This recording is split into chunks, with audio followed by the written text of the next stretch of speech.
Welcome to Jessica's Stories. Today's story is called SUPERFROG. I hope you enjoy it. SUPERFROG.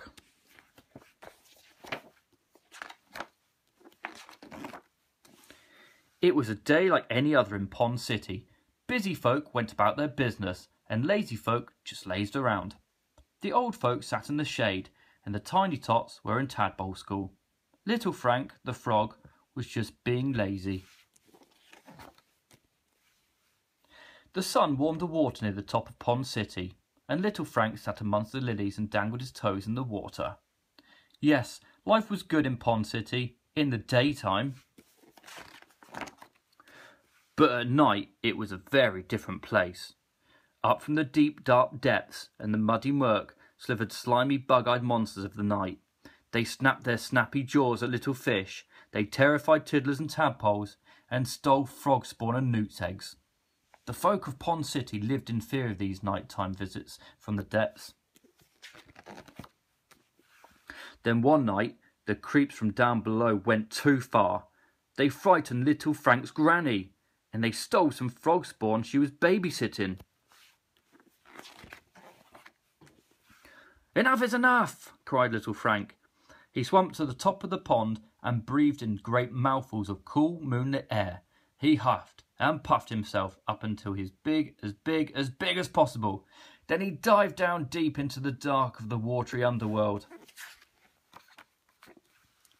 A world of shadowy shapes and rotting smells, spooky alleys and gurgling tunnels. And there, surrounded by his creepy crooks, squatted the big boss, a fat, spotty, horny toad gobbling tadpoles with a silver spoon. Frank crept closer and closer, and then he blew all of his air out of his bottom and zoomed like a superhero, jet-propelled. Straight at the big boss and hit him, kapow! Smack in the middle of his big, fat belly. The big boss burst like a bumper bag of crisps, and millions of tadpoles and tiddlers and frog spawn were released in an explosion of freedom.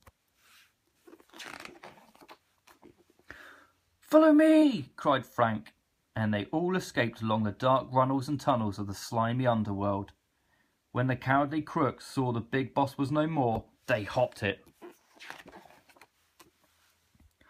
Frank led the tiddlers and tadpoles up and up towards the light until they burst through the reflection of the moon and swam amongst the stars. All around the reedy edge of Pond City, hundreds of citizens watched open-mouthed and pop-eyed.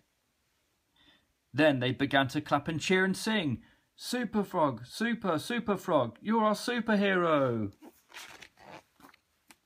A little girl came to the pond. She was a princess, and she gently picked up little Frank and held him in the palm of her hand. "You are a hero," she said, "a superhero."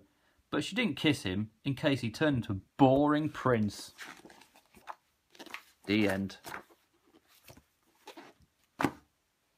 Thank you for watching. That story was called SUPERFROG. Until the next time, bye bye.